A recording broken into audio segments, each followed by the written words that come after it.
AP municipal workers and employees union CIT అనుబంధ సంఘం ప్రకాశం జిల్లా మార్కాపురం. ఈ రోజు మార్కాపురం పురపాలక సంఘం నందు 3వ రోజు సమ్మె జరుగుతా ఉంది.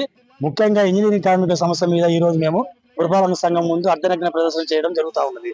గౌరవనీయులైన ముఖ్యమంత్రి నారా చంద్రబాబు నాయుడు గారు మా యొక్క సమస్యను వెంటనే పరిష్కరించాల్సిందిగా తెలియజేస్తున్నాము.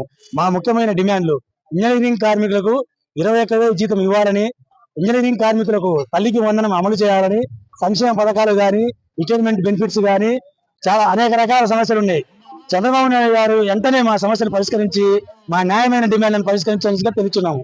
అలాగే మార్కాపురం పట్టణం నందు నీటి సరఫరా గాని, లైట్లు గాని, పైప్ లైన్ రిపేర్లు గాని అన్ని ఆల్రెడీ పూర్తిగా బంద్ చేయడం జరుగుతూ ఉన్నది. ఈ సమ్మెను ఇంకా మేము ఉధృతం చేస్తామని ఈ మీడియా పూర్వకంగా తెలియజేస్తున్నాము. ప్రజలకు ఏమైనా ఆటంకాలు కలిగితే బాధ్యత పూర్తి ప్రభుత్వాందే, కార్మికులది కాదు. దయచేసి ముఖ్యమంత్రి గారు మా నాయకులను పిలిపించి మా యొక్క న్యాయమైన డిమాండ్లను పరిశీలించాల్సిందిగా తెలియజేస్తున్నాను. నా పేరు కె సుబ్బరాయుడు, మున్సిపల్ జిల్లా అధ్యక్షుడు.